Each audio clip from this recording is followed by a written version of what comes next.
Hello everyone, কিতা খবর? আশা করি ভালো আছো। আজ খুব মজার খানি খাওয়াত লাগছি।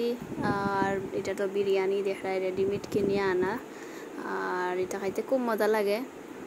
আর এখন মজার রেসিপি বানাইমু। এই রেসিপি খাইলেও খাইছো, মুখও লাগিয়ে থাকবো সারা বছর। আর একবারে শর্টকাট গড়ত থাকা উপকরণ দিয়েই বানাইমু, কারণ গড় সবর গড়ত থাকে, যে কোনো মানুষের গড়ত থাকে। সো এটা একদম সিম্পল।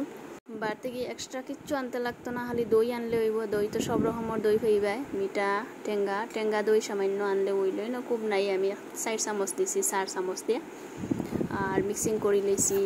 দেখাই নিয়ে করিয়া এখন ইলিশার গাত লাগাই, আর টুকরার গাত আর কি যেটাও কো। এরপরে খাটি ইঞ্জিন সরষার তেল ডালছি, আর আগেও একটু দিছি। আর বাপা ইলিশ, যার নাম বাপা ইলিশ, খাইলে খাইছো। আজকে খালি মজার খাইবার আর কি। অ্যাকচুয়ালি মেঘর দিন আসলো আজকে। মেঘর দিন বিরিয়ানি খাইতেও ভালো লাগে, বাপা ইলিশ খাইতেও ভালো লাগে, দুইটাই মানে মেঘর দিন অনেক ফেভারিট। আর এই তো গরম জল করিয়া রাখি দিছি, এখন ওইটা দিলাইছি। আর এটা মোটামুটি একটা টাইম দেখিয়া করবাই, একটা আন্দাজ করবাই। মাছের পিস বড় হইলে একটু বেশি সময় লাগবো, পাতলা হইলে একটু কম সময় লাগবো, সব কিছু মিলিয়ে আর কি। যার মজার একটা গ্রান বার হয়েছে। আর গ্রানে হর যে খুব মজা হয়েছে আজকের বাপা ইলিশ।